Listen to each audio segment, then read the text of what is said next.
Incertidumbre que estamos viviendo día a día, la ciencia para nosotros puede significar alguna respuesta y sobre todo herramientas para enfrentar de mejor forma nuestra vida y el trabajo, basando nuestras decisiones en evidencia.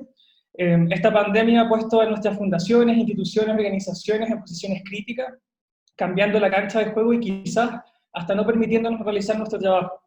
Nos hemos preguntado cuál es el rol de la filantropía en estos momentos, es tiempo de hablar de una nueva normalidad, cómo nuestro esfuerzo puede apoyar a la ciencia para enfrentar esta pandemia y prepararnos para los posibles escenarios futuros. En el marco, agradecemos principalmente a Gabriel León por aceptar nuestra invitación y con quien conversaremos sobre pandemia, ciencia e incertidumbre. Quiero contarles que Gabriel es bioquímico y doctor en biología celular y molecular de la Universidad Católica, pero sobre todo es un gran comunicador de la ciencia, es productor de Rockstar de TXS Radio, que los invito a escucharlo, y también autor de algunos libros como La ciencia pop, ¿Por qué los perros mueven la cola? Y otras preguntas raras que hago a veces, entre otras publicaciones. Quiero también realzar el punto de que luego de la presentación vamos a tener espacio para preguntas, así que en la sección de preguntas y respuestas, por favor, déjenla y nosotros vamos a ir revisándolas durante la conversación y posterior a esta. Así que los quiero dejar ahora con Gabriel y bienvenidos. Muchas gracias Oscar por la invitación. Gracias a todos quienes se han tomado un tiempo para venir a conversar sobre este tipo de preguntas que me parecen súper interesantes, particularmente lo que tiene que ver con la incertidumbre. Voy a compartir con ustedes una presentación para que podamos conversar. Ahí está. Creo que es importante comenzar con una perspectiva histórica y cultural de las pandemias para entender un poco cuál es el impacto que tiene en la sociedad. Este es un cuadro de Pieter Bruegel el Viejo, fue pintado en 1536. Se llama El triunfo de la muerte, ha sido bastante comentado en estos días. Es un cuadro que se alinea con esta corriente del memento mori, que nos recuerda permanentemente que vamos a morir. Lo que era evidente en el siglo XVI y hoy día también. La diferencia es que la muerte tenía una presencia constante y abrumadora en aquella época, cuando la esperanza de vida no superaba los 36 años, en parte importante del mundo. Fíjense en el ángulo inferior izquierdo del cuadro, aparece el rey, con su capa roja y cetro, y un esqueleto lo está sosteniendo y tiene un reloj de arena en la mano izquierda. Llegó la hora. Y hay un grupo de personas que está siendo empujada por este ejército de esqueletos hacia a un ataúd. Como les decía, en aquella época no entendíamos ni siquiera por qué nos enfermábamos. Y por lo tanto, nuestro acercamiento a las enfermedades estaba basado en la superstición. Las enfermedades infecciosas, por lo tanto, dominaban nuestra vida. Eso fue hasta hace poco tiempo atrás. En este gráfico se pueden ver las causas de muerte en el año 1900 comparado con el año 2010. Y como pueden ver, hay dos datos que son bien interesantes. El primero es que la tasa de mortalidad cada 100.000 habitantes bajó casi a la mitad. Antiguamente morían 1.100 personas cada 100.000 habitantes, hoy en día ese número llega a las 600. Y lo otro interesante es que las principales causas de muerte en el año 1900 eran enfermedades infecciosas. La neumonía derivada de enfermedades virales o bacterianas, la tuberculosis y las infecciones gastrointestinales dan cuenta de cerca de un 50% de las muertes. El día de hoy las principales causas de muerte son enfermedades cardiovasculares y cáncer, que no son enfermedades infecciosas, son un porcentaje pequeño de los cánceres, son derivados de algunas infecciones, pero la mayor parte de ellos se relacionan con el estilo de vida. Lo mismo que las enfermedades cardiovasculares. Son enfermedades crónicas no transmisibles y por lo tanto el mensaje importante aquí es que se nos olvidó un poco, particularmente el mundo occidental, qué eran las enfermedades infecciosas y estábamos poco preparados incluso desde el punto de vista cultural para enfrentarlas. Probablemente el último gran recordatorio fue la pandemia de influenza de 1918, que generó, y esto es materia de discusión todavía, probablemente cerca de 500 millones de casos y 50 millones de muertos. Esa fue la última gran pandemia que tuvimos, probablemente una de las dos pandemias más grandes de la historia, junto con la peste negra. Sin embargo, hay varios detalles que me parecen interesantes comentar de esta pandemia en particular, que fue la última de las grandes. Y es que durante 80 años nadie supo qué fue lo que mató a 50 millones de personas en aquella época.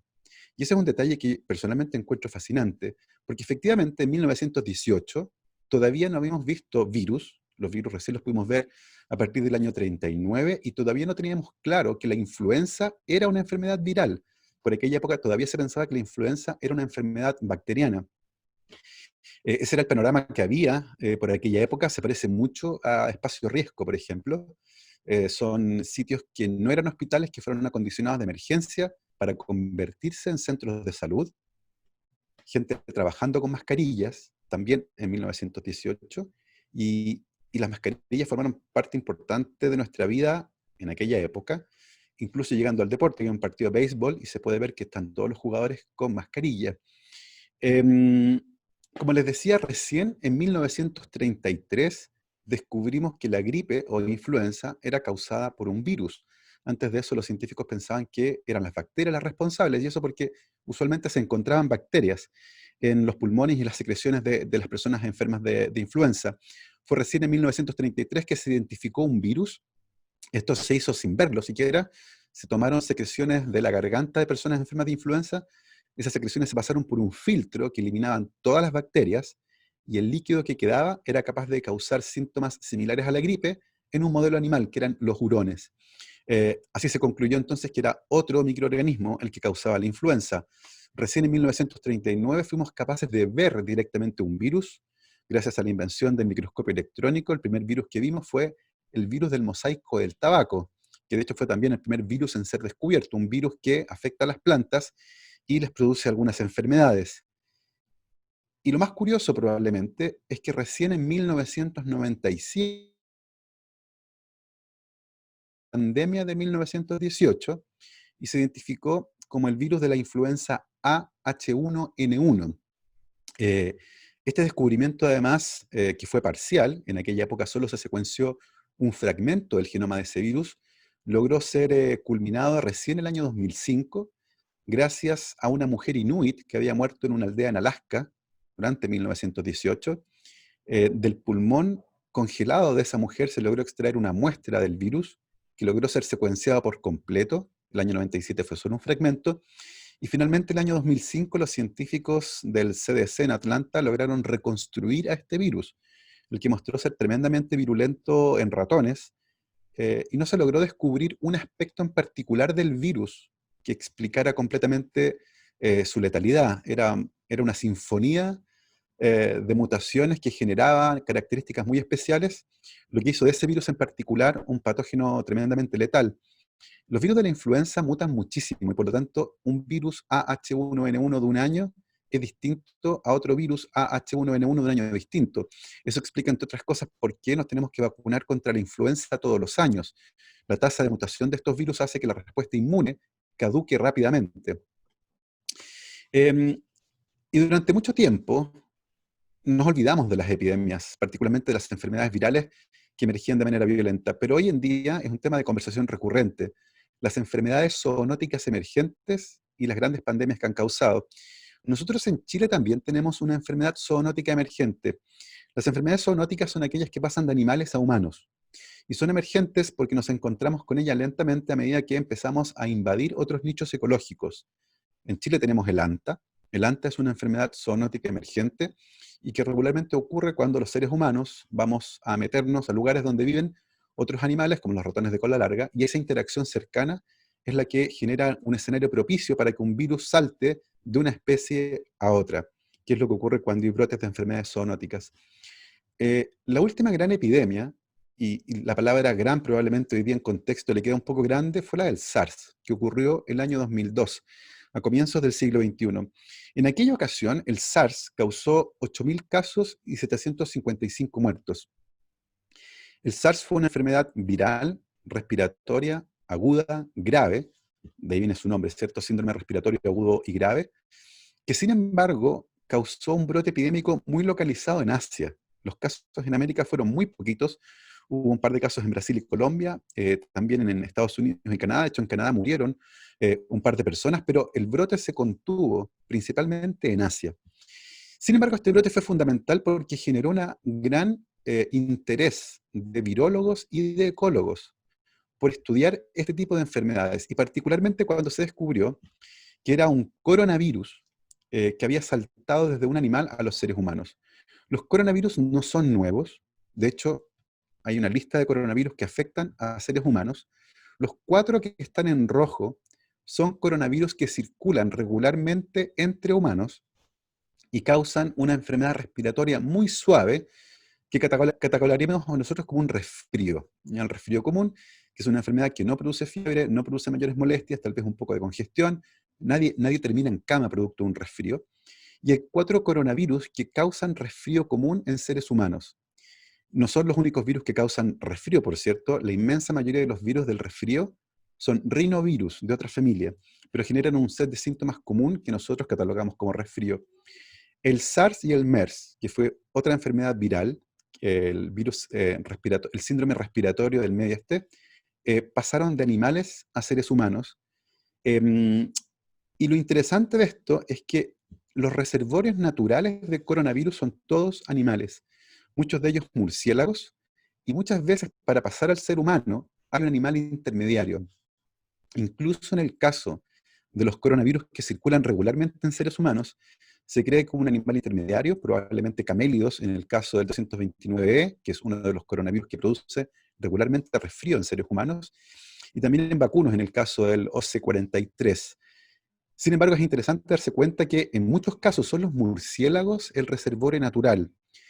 Y los murciélagos en particular, siendo mamíferos voladores, están sometidos a un estrés fisiológico gigantesco, lo que ha hecho que tengan sistemas inmunes muy especiales, lo que les permite convivir en una suerte de relación de pacto de no agresión con virus.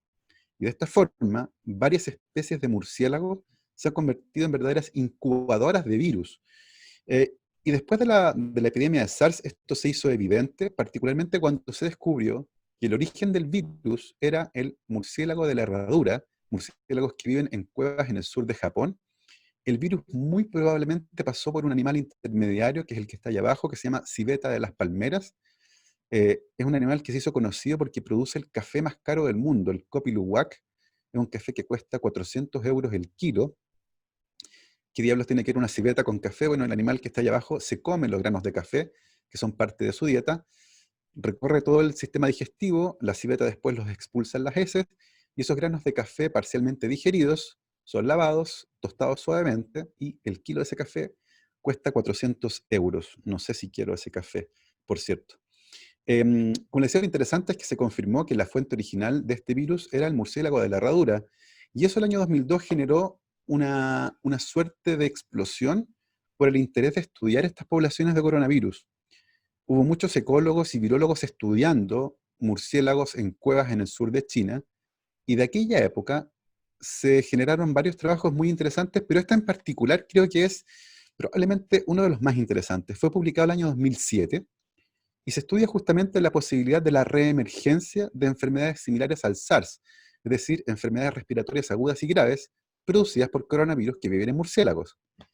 El año 2007, en este artículo, en la parte final, aparece este párrafo, y en amarillo marqué esa oración.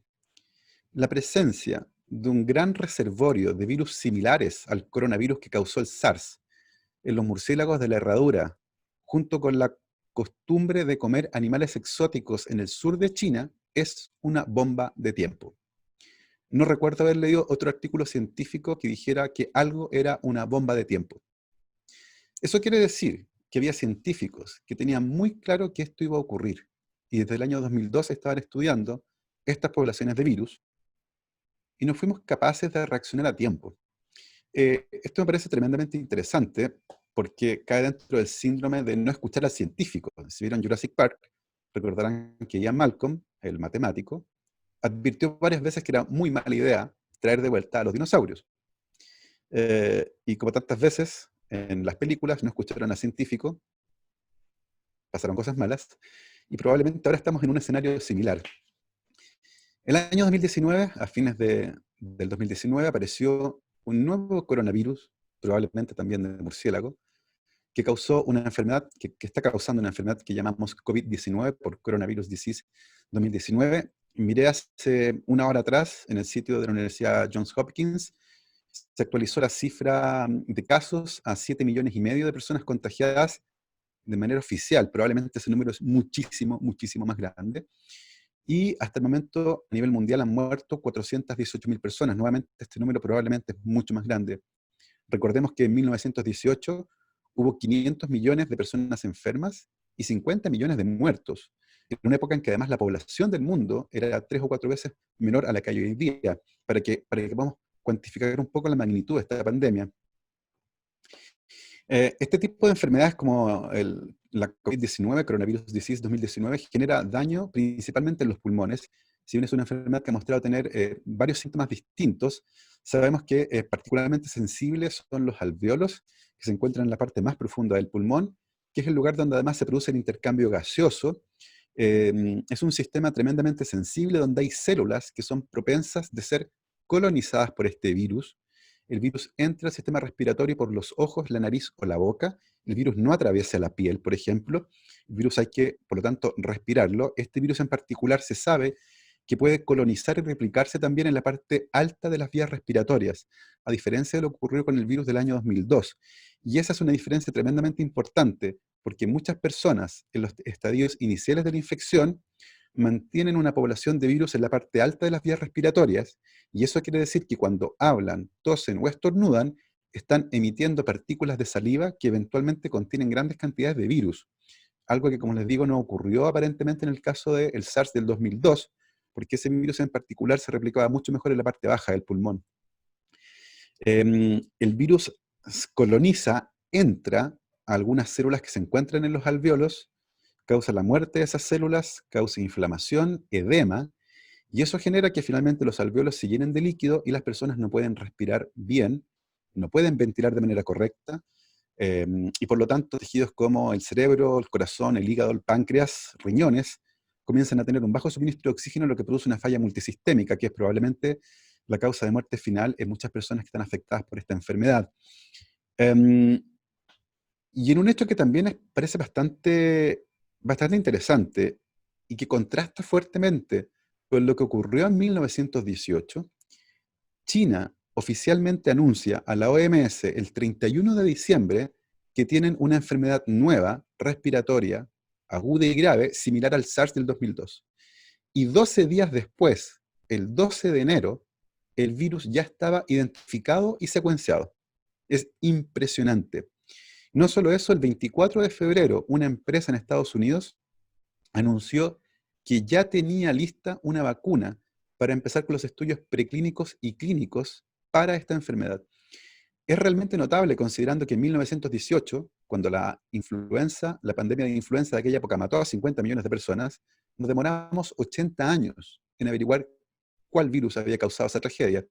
Ahora en 12 días lo teníamos identificado, secuenciado, y el 24 de febrero, 42 días después de que fue anunciada la enfermedad, ya teníamos lista una vacuna experimental. En esta ocasión, nuevamente, se ha descubierto, gracias a los análisis genéticos, que el origen probable del virus es nuevamente los murciélagos de la herradura en el sur de China, muy probablemente, aunque eso no está confirmado, pasando por un animal intermediario que podría ser el pangolín. El pangolín es el mamífero más traficado del planeta. Se trafica por dos razones principales: por su carne y por las escamas. Cada escama se vende a $100 y forma parte de la medicina tradicional china. Se vende principalmente como medicamento contra la impotencia. Debido a esto, las organizaciones de salud de medicina tradicional en China quitaron a este organismo, el pangolín, de su listado de medicina tradicional china, debido al riesgo que tiene para la población por la transferencia de virus, pero también por el hecho de que eso fue lo que convirtió a este animal en el más traficado del mundo. Una de las cosas interesantes que hemos visto durante esta pandemia es que ha existido una gran colaboración internacional para tratar de alinear los esfuerzos que buscan encontrar tanto un tratamiento para los casos más graves. Recuerden ustedes que la OMS está coordinando un ensayo clínico a escala global que se llama Solidarity, y que está ensayando 4 drogas distintas que podrían servir para tratar los casos más graves, que es una de las mayores preocupaciones el día de hoy para evitar el colapso de los sistemas sanitarios.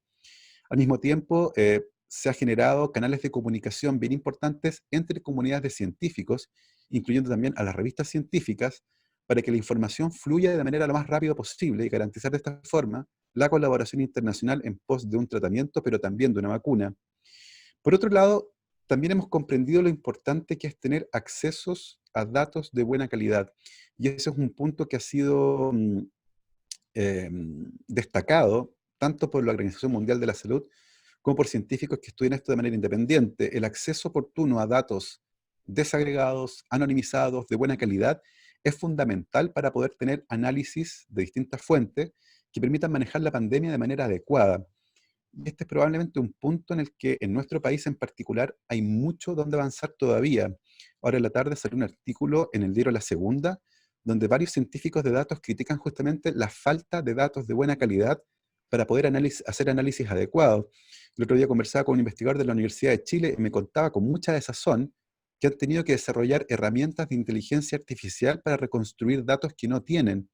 Datos que además muchas veces se les entrega como un documento PDF, que no les sirve, por supuesto, y que tienen que transcribir después a algún sistema que les permita utilizar esos datos.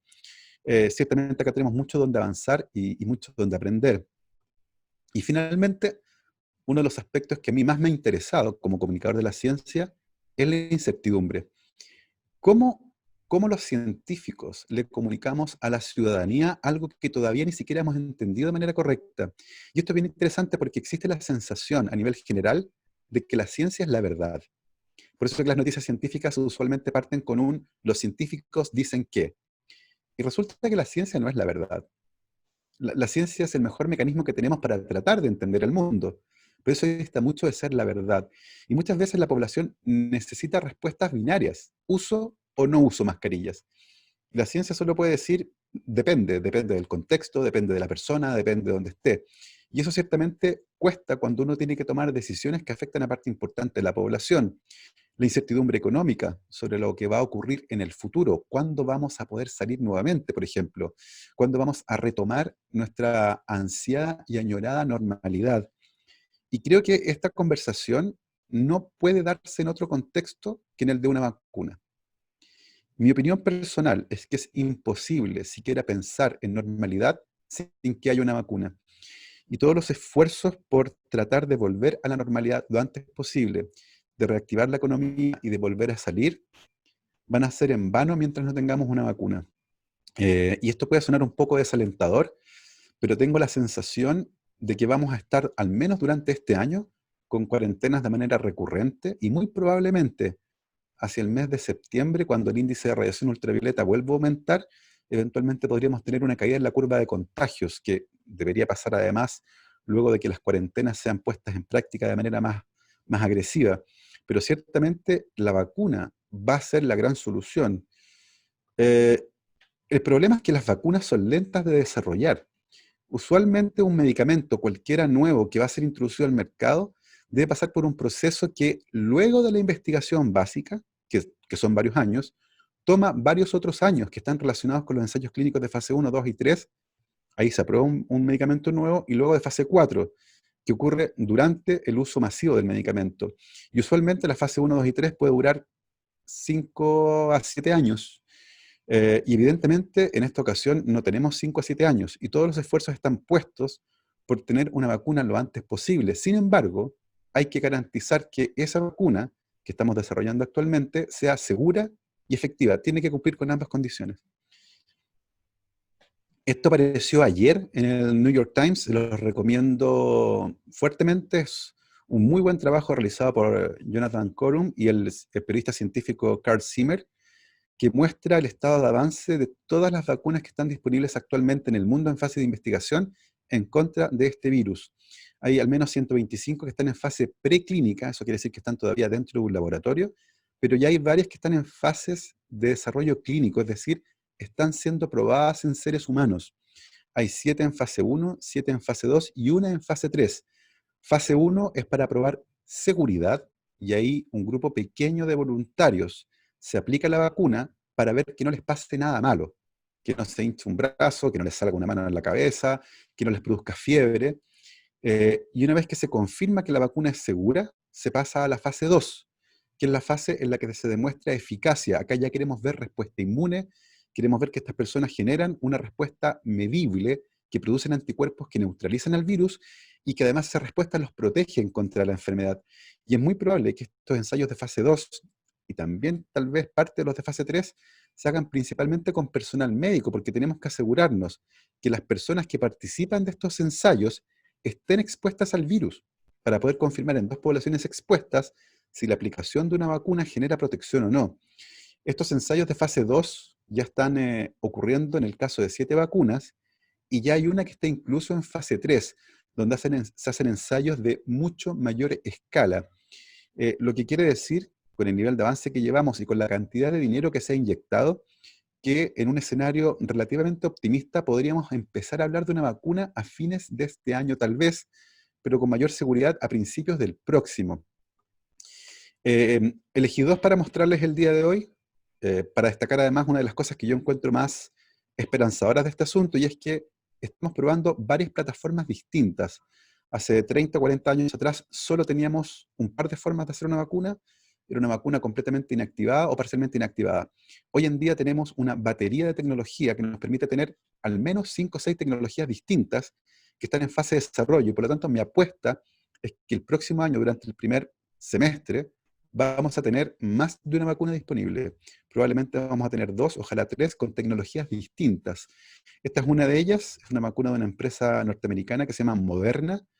Es una vacuna que está basada en una molécula de RNA. Básicamente nos van a inyectar, de acuerdo a esta tecnología, las instrucciones para una vacuna. Y nuestro propio cuerpo va a fabricar esa vacuna. La gran ventaja de esta tecnología es que es relativamente económica y fácil de distribuir y escalar. De hecho, es muy probable que muchos países donde se pueda licenciar esta vacuna tengan la capacidad de fabricarla ellos mismos. Es decir, no vamos a depender de un solo centro de producción y envío, porque ciertamente esa etapa también va a ser compleja, sino que muy probablemente muchos países van a poder fabricar su propia vacuna. Esta tecnología está en fase 2. La fase 1 tuvo resultados que aparentemente fueron muy buenos. La vacuna demostró seguridad y en todas las personas que se aplicaron 2 dosis distintas de la vacuna hubo una respuesta inmune medible. Y ahora están ya en la fase 2, donde se va a probar la eficacia, y además han sido beneficiarios de ese programa que se llama VARSpeed, donde se está inyectando millonarios recursos por parte del gobierno de Estados Unidos para acelerar el desarrollo de la vacuna. Y la que va más adelantada es esta, que es un joint venture entre AstraZeneca y la Universidad de Oxford. Es otra tecnología distinta, está basada en un adenovirus de chimpancé. Básicamente vamos a utilizar otro virus como un vehículo para llevar la vacuna a nuestros cuerpos. Esta tecnología ya es usada para otras vacunas y esta vacuna ya está en fase 3, es decir, ha escalado con el número de personas que está involucrando para poder determinar su seguridad, también, ¿cierto? Siempre, pero particularmente la eficacia. Y también forma parte de este programa de aceleramiento que incluye la inyección de millonarios fondos para poder financiarse este proceso, que es bastante caro, por supuesto. Ese es el panorama con respecto a la vacuna. Creo que, creo que mientras no tengamos una vacuna es muy difícil hablar de normalidad. Ciertamente hay algunas cosas que vamos a poder empezar a hacer, particularmente cuando tengamos de vuelta algo de radiación ultravioleta, que los estudios muestran que efectivamente ayuda a neutralizar a los virus respiratorios y particularmente también a este, pero la normalidad completa como la conocíamos hace un tiempo atrás no va a volver muy probablemente hasta que no tengamos una vacuna. Eso quiere decir que es probable que eventos masivos, por ejemplo, sea muy difícil que veamos antes de que podamos distribuir y tener una vacuna para todos. Y finalmente creo que es importante hacer una reflexión. Durante la fase inicial de la pandemia vimos de manera recurrente fotos y videos de personas tomando sopa de murciélago. Y se trató de generar la idea, probablemente de manera inadvertida, que esa era la causa de esta pandemia. Eh, la alimentación exótica. De hecho, en el artículo que yo les mostré decía esta costumbre exótica de comer animales raros en China. Pero creo que ese mensaje es peligroso. Es peligroso porque está equivocado, por una parte, y es peligroso porque nos quita el foco del real problema. El real problema es este. Nosotros, los seres humanos, hemos depredado cada rincón del planeta. Y cada vez que deforestamos, por ejemplo, un bosque, los animales que viven ahí tienen que moverse hacia otra parte. Y cuando lo hacen, conviven con nosotros de manera más cercana. Y eso ciertamente facilita el paso de un virus desde un animal a los seres humanos. Esto lo dijo un economista en relación a nuestra forma de convivir con el planeta y cómo visualizamos los recursos naturales. Y el gran problema que tenemos es esta idea instalada de que la naturaleza es indestructible. Y el gran problema con esa presunción es que está completamente equivocada. Y es importante, dice este economista Sir Partha Dasgupta, que los economistas acepten este error y que lo tengan en cuenta. Y una vez que lo hagamos, se va a revolucionar la forma en que se calcula el progreso económico y cómo se le mira, particularmente en el mundo en desarrollo. Y creo que ese es el mensaje más importante, particularmente si lo alineamos con los desafíos del cambio climático, que no se ha ido. El cambio climático nos está esperando para cuando terminemos de poder solucionar esta crisis. y tengo la sensación de que hay muchas cosas que podemos sacar en limpio de esta crisis y que se pueden aplicar en la crisis del cambio climático, y probablemente esta sea una de las más importantes. En un planeta con recursos finitos, el crecimiento económico no puede aspirar a ser infinito. Y eso es súper importante porque, de lo contrario, eh, la presión que se está poniendo sobre los ecosistemas nos va a llevar a cometer este error nuevamente. Y eso es algo que eventualmente podríamos evitar si somos capaces de entender esto. Finalmente, no son las costumbres exóticas, no es el que alguien se haya comido una sopa de murciélago, tiene que ver con nuestra forma de producir riqueza. Y creo que esa es probablemente una de las lecciones más importantes que tenemos que sacar de esta pandemia. Eso quería compartir con ustedes. Les dejo mi correo electrónico en caso de que alguien me quiera contactar, y también mis coordenadas en redes sociales, Twitter e Instagram, y algunos de los libros que he publicado. Eso es. Muchísimas gracias y quedo atento a la discusión y a las preguntas. Muchas gracias, Gabriel. Muy interesante todo. Tengo un par de cosas quizás para poder comenzar a compartir, y si alguien tiene más preguntas lo pueden dejar en el chat o en la sección de preguntas y respuestas. Al inicio de tu charla mencionaste mucho de que el acceso a la información, y mostraste que en un mes se pudo secuenciar el gen de este virus. ¿Cómo ves entonces que esta pandemia la hace diferente a la de los años anteriores? Porque de todas formas nos vemos que efectivamente vamos a volver a la normalidad con una vacuna, pero ¿estamos más Sí. preparados entonces para enfrentar esta epidemia? ¿Cuáles son los factores finalmente que piensas que son diferenciadores al momento actuales en comparación a los anteriores? Yo diría que hay factores que son biológicos relacionados con la naturaleza del virus. Probablemente los más interesantes es en relación con el hecho de que este virus, a diferencia, por ejemplo, del 2002, produce enfermedad sintomática grave solo en un porcentaje de las personas. Eso quiere decir que existe un porcentaje importante de personas que se contagia este virus y que es capaz de contagiárselo a otras personas que nunca sienten síntomas, o sienten síntomas tan leves que no se quedan en su casa. Y eso es tremendamente preocupante porque tenemos personas que, sin saberlo, están diseminando el virus. En el caso de la epidemia del 2002, en el caso del SARS, las personas rápidamente y de manera violenta se sentían muy enfermas. Tenían fiebre, tenían malestar, y una persona que se siente violentamente enferma se queda en su casa. El problema de este virus es que genera cuadros asintomáticos en muchas personas que sí pueden contagiarlo, y eso ha contribuido a la diseminación de gran escala de esta enfermedad. Y la otra cosa que les contaba es que este virus, a diferencia del 2002, sí tiene la propiedad de poder replicarse de manera bastante eficiente en la parte superior de las vías respiratorias. Y eso quiere decir que está más cerca del exterior. Y por lo tanto, cuando hablamos, cuando tosemos, cuando estornudamos, y si estamos enfermos, vamos a diseminar este virus de manera mucho más eficiente. De hecho, por ejemplo, una de las medidas que se está tomando en los países donde se está abriendo lentamente la economía es que se está sugiriendo a las personas que no hablen en el transporte público, porque el solo hecho de hablar hace que emitan partículas de saliva que eventualmente podría transmitir al virus sin que ustedes se den cuenta porque están sin síntomas. Y eso evidentemente no es normal. No es normal que se nos pida que guardemos silencio en el transporte público. Y eso va a ser parte de la normalidad, ¿ya? Esos son los aspectos que yo diría están relacionados con la biología del virus. Hay aspectos que están relacionados con la tecnología que también han hecho que el panorama sea muy distinto. Por ejemplo, el inicio de esta pandemia ocurrió a fines del año 2019, cuando comenzó a explotar el número de casos. Muy probablemente el virus estaba circulando desde hace unos 4 o 6 meses en las poblaciones humanas. Y una cosa interesante es que el comienzo del estallido ocurrió de manera coincidente con el Año Nuevo Chino. El Año Nuevo Chino es el evento de migración humana más grande que existe. Millones de personas se desplazan hacia China, pasan el Año Nuevo Chino allá y luego vuelven a sus países de origen. Y eso ciertamente, sumado al hecho que hace 20 años atrás los viajes en avión no eran como eran ahora, generó ciertamente una combinación que permitió que se diseminara de manera mucho más rápido este virus que el virus del año 2002. Y por otra parte, el día de hoy, las herramientas de genética, de genómica, nuestra comprensión de los virus, son muchísimo más grandes que hace 20 años atrás. Hace 20 años atrás secuenciar un genoma costaba, no sé, 50 veces más que ahora. Hoy en día es extremadamente sencillo secuenciar un genoma, De hecho, se vende un aparato que es un secuenciador que no es más grande que esto, ¿cierto? Que se puede llevar, por ejemplo, a exploración, a sitios de investigación de cuando van a buscar virus en las cuevas, ¿cierto? Pueden llevar el secuenciador en el momento, no hay que esperar traer la muestra de vuelta al laboratorio.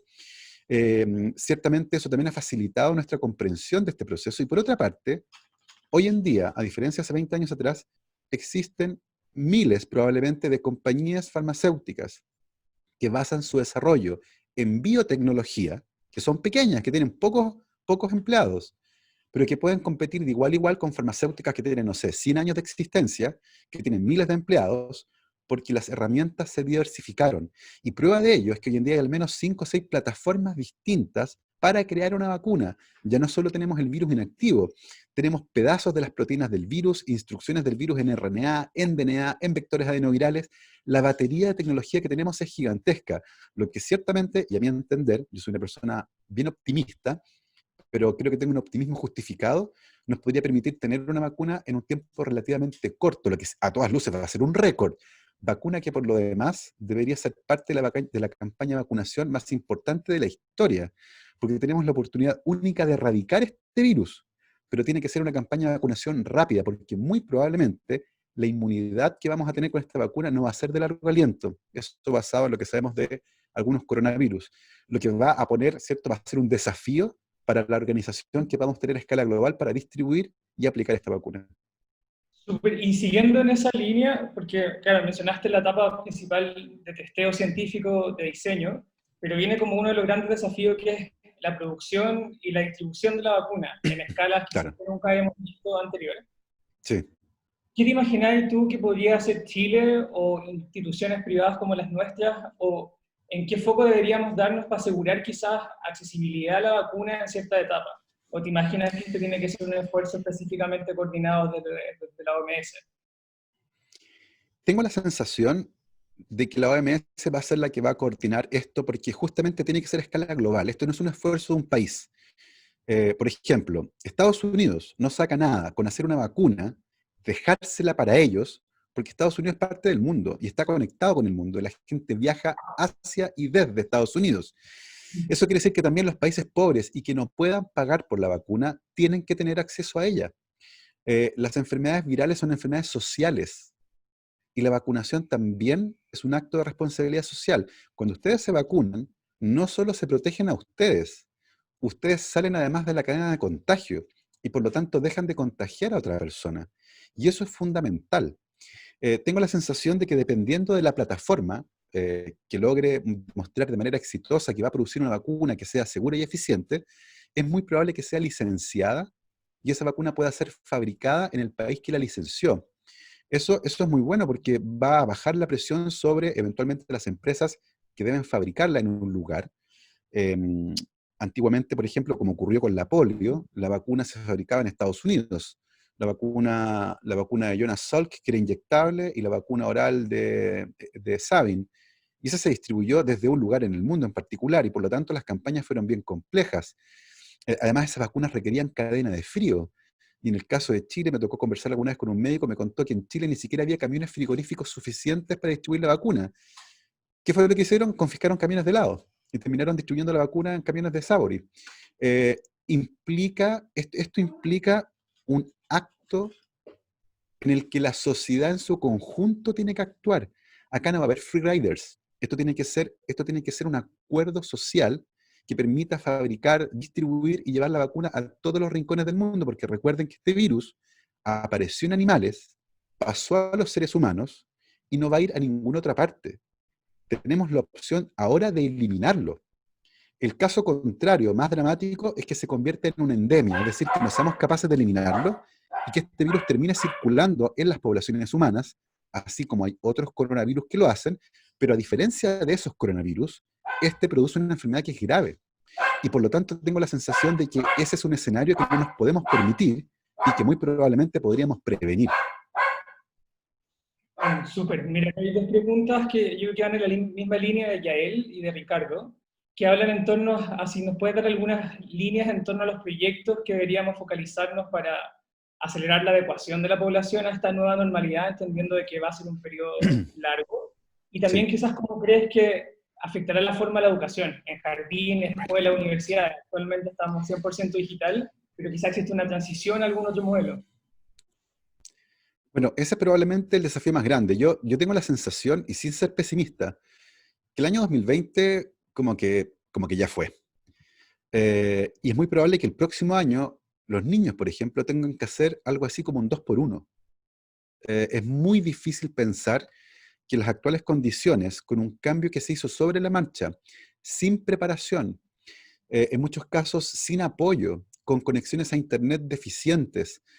Yo estoy en mi casa ahora con una conexión a Internet de 400 megas, con un escenario, con un micrófono profesional, con luces, que es un escenario tremendamente favorecido. Pero hemos visto imágenes de niños que se suben al techo de sus casas con el teléfono celular para poder tener señal y hacer clase. Nadie puede aprender en esas condiciones y pretender que lo hagan es iluso. Tengo la sensación de que los esfuerzos se podrían volcar en generar recursos educacionales distribuidos a través de distintas plataformas. En el norte, por ejemplo, y en el sur, y en lugares donde hay poco acceso a Internet, los profesores están entregando sus contenidos a través de la radio y van a la radio local, AM, y en vez del programa de mediodía es la clase de matemáticas y la profesora le habla a un grupo grande de estudiantes, no solo a los de sexto básico. Tengo la sensación de que esto nos va a acompañar durante un tiempo suficiente como para justificar que se emprendan acciones, particularmente en el ámbito educacional, que permitan apoyar el trabajo de los profesores. Muchos profesores jamás habían hecho una clase online, y hacer una clase online es muy distinto a hacer una clase presencial. Requiere habilidades diferentes que no tuvimos tiempo de formar, y por lo tanto tengo la sensación de que cualquier apoyo en material, en didáctica, en tecnología, que se pueda ofrecer a los profesores va a terminar beneficiando a los estudiantes y a sus familias, particularmente en aquellos escenarios donde las condiciones ideales para el aprendizaje en línea no se cumplen. Creo que es importante también tener una bajada territorial. Eh, en nuestro país tenemos la tendencia, a mi entender, a visualizarlo como Santiago. Y las problemáticas de Santiago muchas veces se toman la problemática regional. A mí que me ha tocado dar charlas por todo Chile, muchas veces la gente me dice, en las noticias hablan media hora del Transantiago, y yo estoy en Puerto Montt, no me interesa el Transantiago. Necesitamos una visión territorial también en estos temas, porque las problemáticas de conectividad, las problemáticas de movimiento, las problemáticas de salud, las problemáticas climáticas incluso de la décima región son distintas a las de Santiago. Y por lo tanto, creo que la territorialidad va a tener un rol fundamental también en esta segunda etapa, es decir, desde los territorios, entender y catastrar cuáles son las necesidades y en base a esas necesidades descritas, poder generar respuestas que sean adecuadas. En el fondo estamos en un escenario en el que la talla única no le queda buena a nadie. Y por lo tanto es importante, y tengo la sensación de que vale la pena generar respuestas que sean más acordes a las distintas realidades. Creo que probablemente en el ámbito de la educación es donde tenemos los desafíos más grandes, pero aún así tengo la sensación de que pretender que va a ser un año normal y que los niños que terminaron este año sexto básico van a terminar igual que los niños que el año pasado terminaron sexto básico, es un poco wishful thinking. Creo que no va a ocurrir aquello. Probablemente unos muy pocos, aquellos que estaban más avanzados, van a conseguir un nivel de aprendizaje que sea equivalente al que pudieran haber tenido en clases presenciales, pero la inmensa mayoría va a requerir que muy probablemente durante el próximo año, tal vez durante el primer trimestre, sea una especie de recuento, de balance, de rehacer el curso para poderlo aprovechar como una especie de 2 por 1. Creo que hay desafíos importantes, creo que hay tiempo, creo que va a ser necesario. Esto nos va a seguir afectando y por lo tanto creo que sí se justifica, particularmente en el ámbito de la educación, generar respuestas adecuadas. Y por otro lado, comunicacionalmente también es importante generar acciones. Recordemos que para que la vacuna funcione, a ver, dicho de otra forma, las vacunas no funcionan. Lo que funciona es la vacunación. Yo no saco nada con tener un estante lleno de vacunas si la gente no las utiliza. Y por lo tanto, ahí viene otra campaña comunicacional fuerte, porque recordemos que esta pandemia nos pilla en un contexto en el que muchas personas creen que las vacunas son malas y que producen daño. Y el problema es que esas personas también viven con nosotros. ¿ya? Y no podemos amarrarlas para vacunarlas, tenemos que convencerlas. Y no las vamos a convencer pasándoles una revisión de Nature. Las vamos a convencer con retórica, las vamos a convencer con oratoria, las vamos a convencer con ejemplos, las vamos a convencer con historias. Y por lo tanto es importante generar un discurso que más que confrontacional sea persuasivo. Creo que hay lecciones muy importantes también que sacar con respecto a cómo se ha hecho comunicacionalmente en particular con respecto al manejo de la pandemia. Y hay lecciones importantes que tienen que ver con forma y fondo. Lecciones que van a ser importantes cuando llegue el momento también de convencer a una persona que no se quiere vacunar que es importante que lo haga, no solo por él, sino que también por el resto. Creo que son algunos de los desafíos más relevantes para lo que queda. ¿Y te imaginas, por ejemplo, un escenario del primer semestre de 2021 volviendo a clases presenciales? ¿Lo ves como de una certeza de seguridad, de que evite un posible otro brote? Mira, hay varias posiciones al respecto. La vacuna de la Universidad de Oxford, de AstraZeneca y Oxford, que es la que va más avanzada, si todo sale bien, es posible que tengan una vacuna para aprobación en humanos, siendo extremadamente optimistas, en octubre. ¿Ya? Em, el apuro que tienen en el hemisferio norte es evidente. Quieren evitar la segunda ola asociada a las enfermedades invernales. Y por lo tanto, por eso están tan apurados por tratar de sacar la vacuna lo antes posible, para poder evitar un segundo brote o la segunda gran ola que coincida con el invierno, que es una temporada donde sabemos los virus respiratorios son más complejos, circulan más, las personas tienden a aglomerarse, tienden a ventilar menos, todos factores que inciden en las enfermedades respiratorias. Y tengo la sensación, por lo tanto, que hay un esfuerzo gigantesco puesto ahí. Sin embargo, en opinión de la OMS, y algo que subimos hace un par de horas, es muy poco probable que este año tengamos una vacuna. Entonces, si uno promedia el optimismo de la empresa para octubre y la visión entre optimista y realista de la OMS que dice que no vamos a tener una vacuna este año, tal vez uno podría empujar el límite a diciembre. Pero que esté una vacuna no quiere decir que estamos vacunados. Y por lo tanto viene la etapa de distribución. Ahora, yo creo que esa etapa va a ser rápida, va a depender ciertamente de la plataforma. Pero yo, biólogo molecular, un tipo de más optimista, tengo la sensación de que a partir de marzo del 2021 deberíamos estar probablemente capacitados para volver a la normalidad de verdad. Dicho eso, creo que parte importante del próximo año debería ser ya normal, normal. Contando con una vacuna, estando todos inmunizados, volviendo a las clases presenciales, a los conciertos, a salir a comer, ir a la playa, volver a abrazarnos y todas esas cosas que echamos mucho de menos. Mira, hay una pregunta que encuentro súper interesante que dice, encontraron muy peculiar y muy interesante tu vinculación entre la creación de riqueza y los aspectos científicos y medioambientales. La pregunta es, ¿qué rol podría tener las organizaciones de la sociedad civil o fundaciones filantrópicas para generar conciencia, no solo en gobierno, Estado, sino que en empresas también, en personas?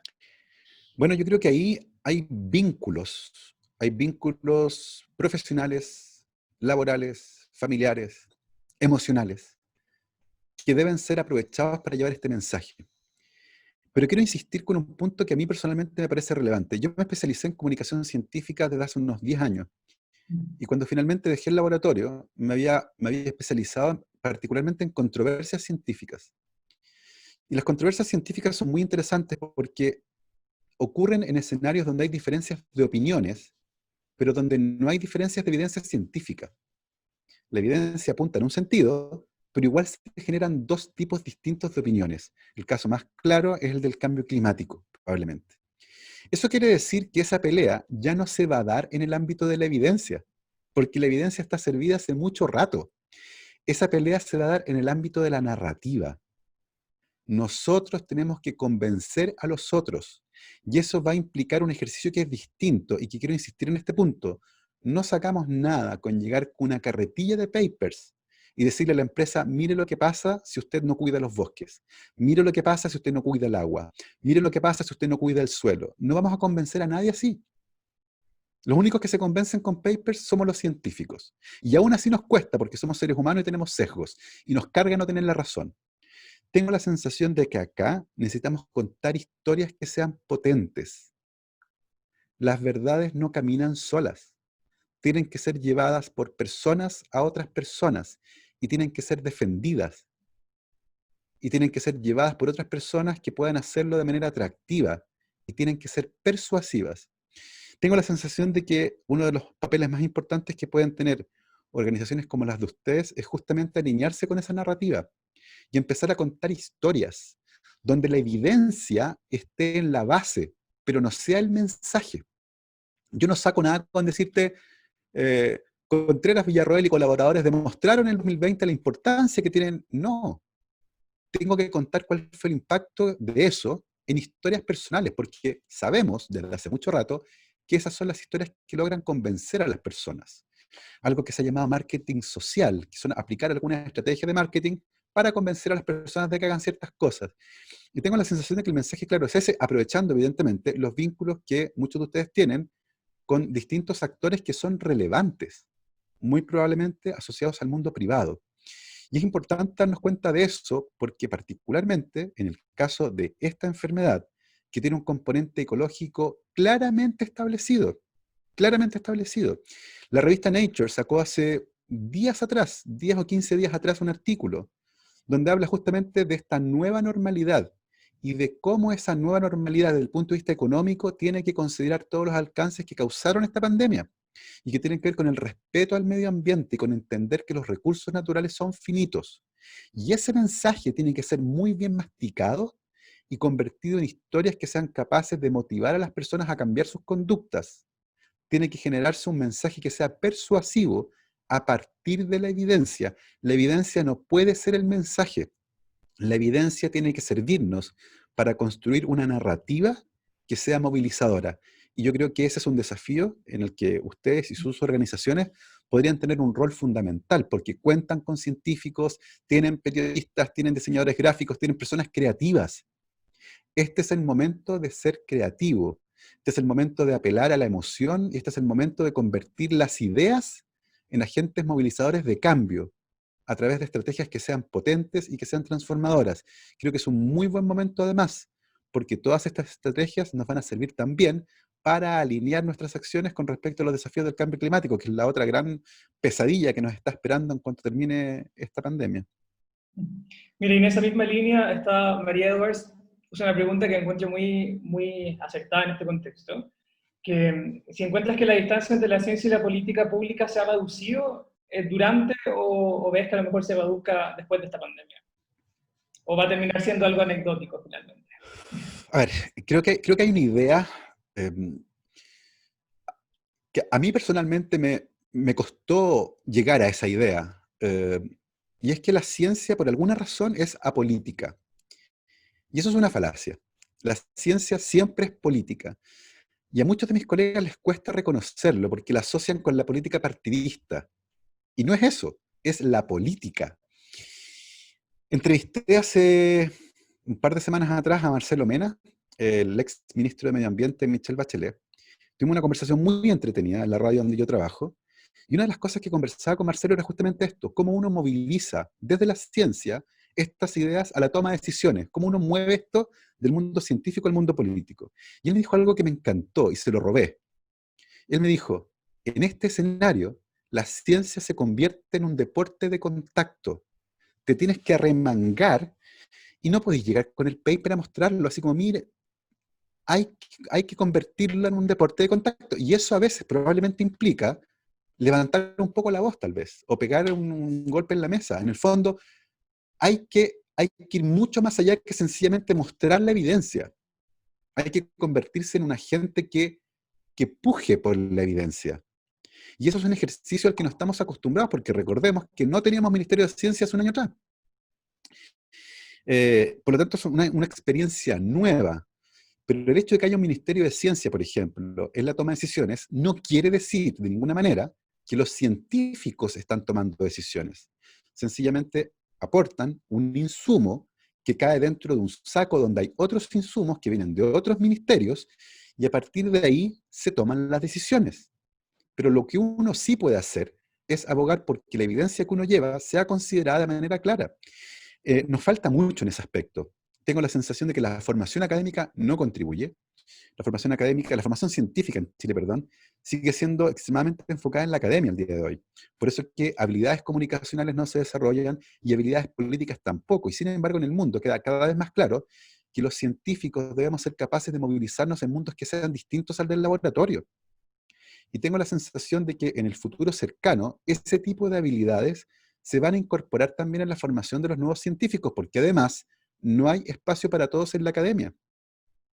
Muchos científicos que se están formando el día de hoy no van a tener dónde trabajar como académicos o como científicos, porque el mundo académico no va a dar y el mundo privado tampoco va a dar todavía.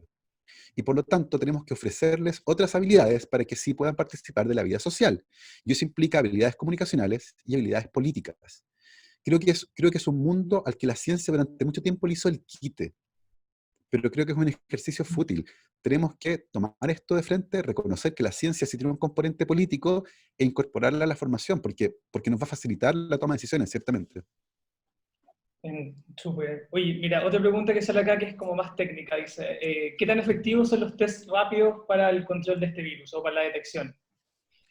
Está Hay muy dos de tipos de moda. test, sí, hay dos tipos de test rápido.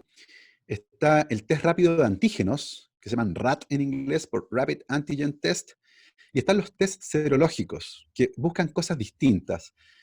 Los test rápidos de antígenos detectan al virus o partes del virus que andan circulando. Por lo que yo he leído, esos test todavía están muy al debe y por lo tanto no son confiables. Eventualmente sirven para el diagnóstico, pero en ese sentido el PCR es muchísimo mejor. Es más barato, es más confiable, es más preciso, tiene una gran sensibilidad. Los PCR rara vez dan falso positivo, sí puede que den falso negativo por un montón de razones técnicas, porque es un proceso complejo obtener la muestra inicialmente, pero es una técnica que además en el mundo se usa hace muchísimo tiempo, es archiconocida, hay equipos por todas partes, o sea, tiene un montón de ventajas el PCR sin ser perfecto, pero tiene un montón de ventajas. Y el otro tipo de test rápidos son los test serológicos, pero tienen una función que es distinta y que no es de diagnóstico propiamente tal. El test serológico no funciona con una muestra, como el test de PCR, una muestra, ¿cierto?, nasofaringea, sino que funciona con una gotita de sangre. Viene con una lanceta, ustedes se pinchan un dedo, y una gotita de sangre es puesta en un dispositivo que es muy similar a estos test de embarazo. Se agrega un líquido y ese líquido se mueve por esa tirita, y lo que hace el test es detectar la respuesta inmune en contra de este virus. La respuesta inmune en contra de este virus ocurre aproximadamente entre 1 y 2 semanas después de la infección. Y básicamente consiste en que nuestro sistema inmune genera anticuerpos contra el virus. Y se detectan en la sangre dos tipos de anticuerpos con estos test: inmunoglobulinas de tipo M o IgM e inmunoglobulinas de tipo G o IgG. Las inmunoglobulinas de tipo M aparecen temprano durante la seroconversión. La seroconversión es el proceso en el cual una persona hace anticuerpos contra un virus, por ejemplo, y marca por lo tanto una infección muy reciente en el tiempo, incluso tal vez alcanza a ser sintomática, pero rápidamente desaparecen. Y luego aparecen las inmunoglobulinas de tipo G. Puede ser que una persona marque incluso al mismo tiempo IgM e IgG, marcando la transición hacia el final de una enfermedad. Y más tarde, y probablemente donde está la utilidad más alta de estos test serológicos, está la detección de inmunoglobulinas de tipo G en contra del virus. Eso quiere decir que se identifican a personas que ya tuvieron la infección y que por lo tanto, y la evidencia científica lo sugiere así, muy probablemente van a ser inmunes durante al menos un tiempo. ¿Por qué digo muy probablemente? Porque este es un virus nuevo, oficialmente apareció el 31 de diciembre, pero hasta ahora, con casi 8 millones de casos, no hay ni un solo caso de recontagio. Se escuchó hace un mes y medio atrás, un par de meses atrás, de gente a la que se le detectó de nuevo el virus y que ya lo había tenido, pero eso no es recontagio. Son personas que cursaron la infección, pero que siguieron eliminando el virus durante mucho tiempo. Y en esas personas, el test de PCR, que ojo, no detecta el virus completo, detecta fragmentos del genoma del virus, sigue detectándolos en personas que todavía lo están eliminando. Entonces se confirmó que eso no era recontagio. A partir de lo que sabemos de otros coronavirus, que son los que circulan regularmente en humanos, es muy probable que la inmunidad dure entre 8 a 24 meses. Eso es por la frecuencia de recontagio con un coronavirus. Y eso sugiere, más los estudios que han salido recientemente que muestran que las personas infectadas con este virus producen pocos anticuerpos, pero muchos de ellos tremendamente efectivos en neutralizar el virus. Eso sugiere que es muy probable que logremos hacer una vacuna muy buena. Toda la evidencia apunta hacia eso. Y los test serológicos, como les digo, sirven para detectar entonces cuando una persona tuvo ya la enfermedad en tiempo pasado. No son buenos para hacer diagnóstico, ninguno de los dos test rápidos. El primero, que detecta antígenos, es decir, pedazos del virus, porque todavía no están a punto desde el punto de vista técnico, y el segundo porque nos sirve para diagnosticar, porque la ventana temporal en la que funciona es posterior, pero sí puede tener una utilidad, por ejemplo, a nivel epidemiológico, para determinar la magnitud de la pandemia, porque como hubo mucha gente sin síntomas, pero que eventualmente sí generó una respuesta inmune, con estos test los podríamos detectar. Siguiendo como en todas las líneas de todos los temas científicos que hemos conversado, ¿cuál piensas que son las prioridades científicas en que quizás donantes privados podrían vincularse o potenciar? ¿En la gestión quizás de la pandemia actual o pensando en el futuro? Creo que en el caso de la pandemia actual, la gestión, la logística de la vacuna va a ser relevante, porque muy probablemente va a implicar movilizarla a todos los rincones de Chile. Y eso es caro, eso va a requerir apoyo, va a requerir territorialidad también, y creo que ahí vamos a tener un desafío bien interesante. La gestión de alimentos, por ejemplo, que estamos viendo el día de hoy también, la de recursos educacionales, pensando en global, en la pandemia, por ejemplo. Y ya hacia el futuro, creo que es importante identificar dónde están los potenciales peligros. Como les decía, los ecólogos y los virólogos habían identificado los murciélagos de la herradura como un epicentro biológico de emergencia de nuevos coronavirus. Y la respuesta en ningún caso puede ser eliminar a los murciélagos, porque los murciélagos cumplen un rol clave en la cadena trófica, controlan un montón de insectos, y por lo tanto ahí hay que generar conciencia. En Chile nos pasa algo parecido con el anta. El anta es nuestra enfermedad zoonótica emergente, nadie come sopa de ratón, pero igual nos da anta, y es porque nosotros nos vamos a meter donde esos ratones viven. Y ahí también hay un ejercicio comunicacional importante que tiene que ver con cómo regulamos esta presencia nuestra en esos territorios. Y por otro lado, tratar de, los que puedan, y sería ideal, apoyar a iniciativas que buscan justamente hacerse cargo de estas problemáticas a nivel local. Y tenemos hoy en día a personas que están, por ejemplo, explorando la biodiversidad chilena, que es, a mi entender, una de las áreas donde más recursos se requieren el día de hoy. Les voy a contar una historia. En los años 60, el gobierno de Canadá mandó un barco con médicos a la isla de Pascua. Los científicos querían estudiar una población pequeña y aislada para entender el vínculo que había entre la genética y las enfermedades. En ese barco iba un microbiólogo que, investigando en la isla, la dividió en cuadrantes y del medio de cada cuadrante se llevó una cucharada de tierra. Se llevó 70 y tantas muestras de la isla de Pascua. Bueno, de una de esas cucharadas de tierra de la isla de Pascua salió una levadura que produce un fármaco que se llama rapamicina. Lo único que tiene chileno es el nombre, porque rapamicina viene de Rapa Nui, pero la patente le pertenece a una empresa. Y la rapamicina es hoy día de ser una de las 50 drogas más valiosas del mundo. Ha mostrado tener roles tremendamente importantes en el trasplante de órganos para prevenir el rechazo, pero también ha mostrado extender la vida de animales. Es impresionante lo que hace la rapamicina y se descubrió en Rapa Nui, pero la descubrieron investigadores canadienses y terminó en el refrigerador de una empresa. Nuestro patrimonio microbiológico no lo conocemos. La bioprospección de ese tipo de recursos genéticos no la hemos hecho todavía a gran escala. Y creo que ahí hay un valor impresionante, no solo pensando desde el punto de vista eh, farmacológico comercial, sino para reconocernos, para poder tener un catastro de lo que somos como país en ese nivel, de hongos, de bacterias, de virus, de levaduras. Creo que ahí también tenemos un gran valor y tengo la sensación de que es un área, y particularmente pensando en el caso de enfermedades emergentes, por ejemplo, en la que todavía no hemos explorado suficiente. Pienso también en los desafíos que tiene para un país como el nuestro la marea roja, y cómo va a cambiar su distribución con el cambio climático, por ejemplo. Eh, hay muchas problemáticas locales que requieren más apoyo financiero. Y estoy pensando en las problemáticas que no le van a llamar la atención a un investigador de Estados Unidos, de Japón o de Europa, problemáticas que nosotros tenemos que resolver. Y siguiendo en esa línea, o sea, se ha hablado mucho de que esta quizás es una de las grandes pandemias, pero se van a ver más casos como este de otras enfermedades emergentes. Mm. ¿Cómo piensas que nos podríamos preparar mejor como país para enfrentar una próxima pandemia y a lo mejor cómo nosotros como fundaciones podríamos aportar a ese sector? quizá el sector más científico, el sector del testeo, Sí. se ha hablado mucho de esta área.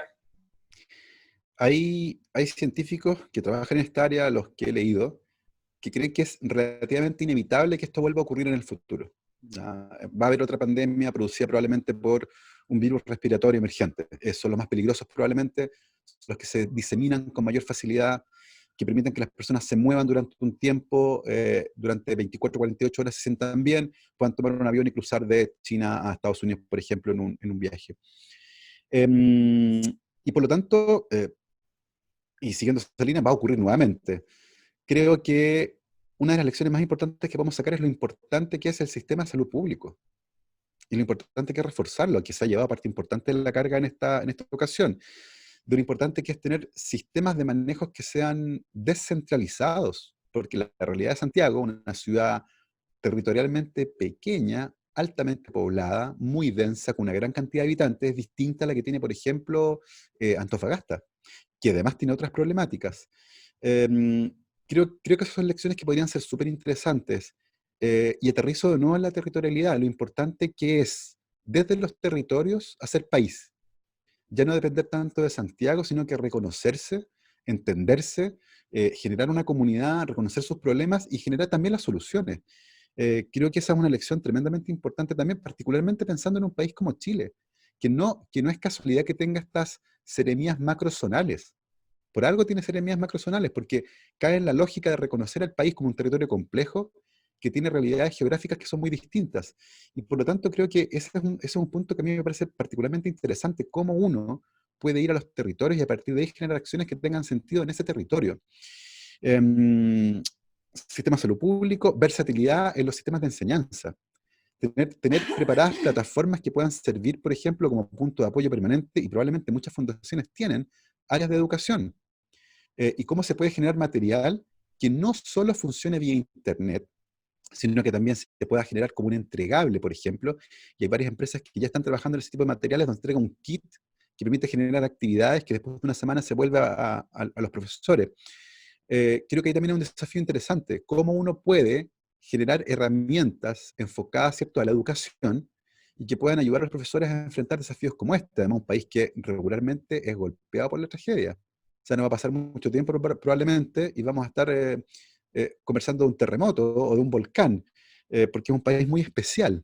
Y creo que ese tipo de eventos que usualmente nos golpea ya debería estar incorporado en nuestra lógica de cómo hacemos las cosas. Usualmente reaccionamos, nuestro sistema de alerta tsunami lo instalamos solo recién después del terremoto del 2010. Sin embargo, un año antes se había publicado un estudio científico, geofísicos de la Universidad de Chile, que decía que entre Constitución y Concepción había una zona de silencio sísmico que en el futuro cercano iba a generar un terremoto de magnitud 8,5. Eso está publicado un año antes del terremoto. Pero las acciones recién las emprendimos después del terremoto, no después del paper. Y hay otra lección importante para los científicos, ¿cómo comunicamos riesgos? ¿Cómo en una casa donde se está quemando la cocina y el baño, yo voy a ir a decirle, mire, ahí en el dormitorio va a haber otro incendio? ¿Cómo comunico eso? En el fondo, ¿cómo, cómo una catástrofe que aún no ha ocurrido, pero tenemos la certeza de que va a ocurrir, es comunicada en un contexto donde hay otras emergencias que están ocurriendo? Y creo que ahí también hay un papel importante que pueden tener justamente las asociaciones como las de ustedes, porque pueden ayudar justamente a comunicar aquello que todavía no ha ocurrido, pero que eventualmente va a ocurrir. Y no estamos hablando de prevenirlo, estamos hablando de estar mejor preparados, porque muchas de estas tragedias son imposibles de prevenir, pero sí nos podemos preparar mejor. Em, Creo que con eso estaríamos con las preguntas, Gabriel. Yo me quedo con el mensaje de finalmente de preparémonos mejor, comuniquemos mejor las cosas, Mm, y utilicemos la ciencia no por su evidencia, sino que efectivamente para generar acciones, ya sean políticas públicas o en colaboración con otras organizaciones. sí. Y alguien por ahí mencionó que me voy hasta la espera de la vacuna, que básicamente va a ser como el factor que nos va a Sí. determinar a volver un poco la normalidad. Eh, a cerrar va a hablar Camila Evia de la Fundación Kawok, no sé si está por ahí, así que muchas gracias, Gabriel, por nuestra parte. Oye, bueno, en nombre de la red de fundaciones donantes, Gabriel, te queremos agradecer nuevamente porque, como dijo Oscar, súper interesante la conversación. Gracias por las luces respecto de los desafíos que tenemos y los que se vienen. Óscar, y también muchas gracias a la Fundación Ecoscience por organizar la charla, por estar acá. Y a todos los que han estado participando, gracias por las preguntas que hacen que también pueda ser mucho más interesante esta conversación. Como en otros encuentros que tenemos en la red, mañana les vamos a mandar una pequeña encuesta que les pedimos por favor que puedan contestarla. Y también decirles que como red estamos disponibles, cuentan con nosotros para lo que necesiten. Y esperamos ojalá vernos pronto virtualmente por el momento en otros encuentros de este tipo. Así que muchas gracias. Un placer, muchas gracias por la invitación.